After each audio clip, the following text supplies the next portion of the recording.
Jadi harapan-harapan baik ini kemudian yuk dibarengi dengan amalan-amalan yang baik. Salah satunya apa? Tentunya salah satunya dengan cara berdoa seperti ini. Minta sama Allah. Saya sering mengatakan, ketika sebuah persoalan kita gantungkan langsung kepada langit, kepada Allah, maka tidak akan pernah terhenti pengharapan itu. Dikatakan oleh Ibnu Athaillah As-Sakandari, mata waqafa matlabun anta tolibu birobika wala tayassara matlabun anta tolibu binafsika. Tidak akan pernah terhenti sebuah permintaan ketika kamu sandarkan permintaanmu hanya kepada Tuhan. Dan tidak akan pernah menjadi mudah sebuah persoalan, sebuah permintaan ketika kamu percaya dengan kemampuan.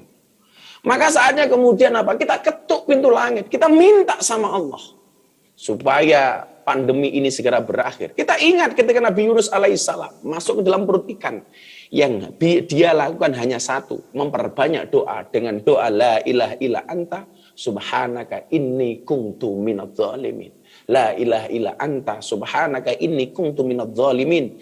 La ilaha illa anta subhanaka inni kuntu minadz zalimin. Ikhtiar ulama Nahdlatul Ulama umpama dengan memperbanyak bacaan li khamsatun utfiyah dan seterusnya. Kalau kemudian kita mengamalkan ijazah dari abah kita Maulana Habib Lutfi bin Yahya Pekalongan, beliau mengijazahkan kepada kita sholawat Allahumma sholli ala sayyidina Muhammadin wa ala ali sayyidina Muhammadin bi'adadi kulli da'in wa dawain. Saya ulang, ini ijazah dari Habib Lutfi.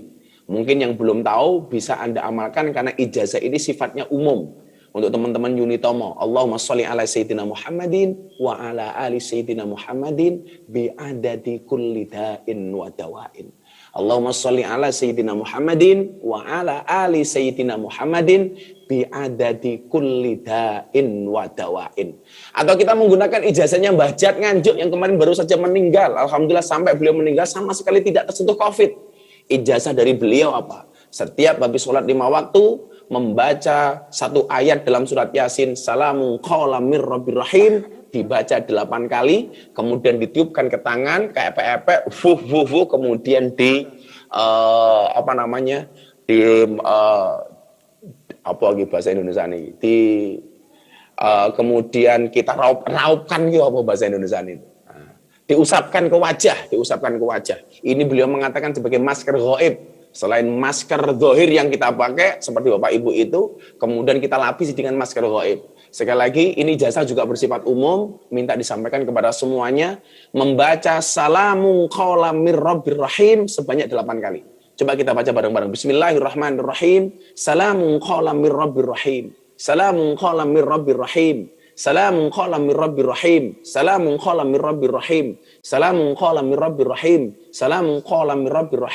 Salamun qawlam mir rabbir rahim. Salamun qawlam mir rabbir rahim. Kemudian ditiupkan di tangan dan diusapkan ke wajah. Ini ikhtiar memang harus kita lakukan. Maka yuk bareng-bareng teman-teman Unitomo memberikan harapan ke depan yang lebih baik. Bagaimana caranya supaya kita mempunyai harapan yang lebih baik? Menurut Imam Al-Ghazali, Bapak Ibu, awal mula seseorang berbuat baik atau buruk, itu awalnya dari mana? Dari mata yang melihat dan dari telinga yang mendengar. Rata-rata di antara kita mengatakan orang berbuat baik atau buruk itu awalnya pasti dari dalam hati. Salah, Bapak Ibu. Imam Al-Ghazali mengatakan orang berbuat baik atau buruk itu awalnya berangkat dari mata yang melihat dan dari hati yang mendengar. Contoh, maka nggak ada di dunia ini orang yang buta dan tuli sekaligus. Coba Anda lihat, nggak akan ada orang yang buta dan tuli sekaligus. Kalau orang buta, bisu, biasa. Orang budak, bisu, biasa. Tapi kalau Anda mencari orang yang buta plus budak, itu pasti tidak ada. Kenapa? Karena ini adalah jalan hidayah. Kalau Anda mendapati orang yang bisu, yang budak dan buta, dari mana kita mau ngajak dia untuk berbuat baik? Diwenehi contoh matanya raison delok, dinasihati matanya tidak pernah dengar. Nah, mata dan telinga, mata yang melihat, telinga yang mendengar, kemudian akan direkam oleh otak, masuk ke dalam hati, keluar melalui lisan, dan diaplikasikan melalui perbuatan. Maka saya berharap teman-teman ini yuk menjadi agen kebaikan. Jangan menyebarkan hal-hal yang kemudian justru menghilangkan harapan baik. Terutama melalui medsos, ini teman-teman mahasiswa dan mahasiswi. Teman-teman mahasiswa.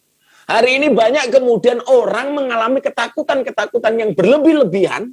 Gara-gara apa? Gara-gara mata yang melihat dan telinga yang mendengar. Maka saya sering kasih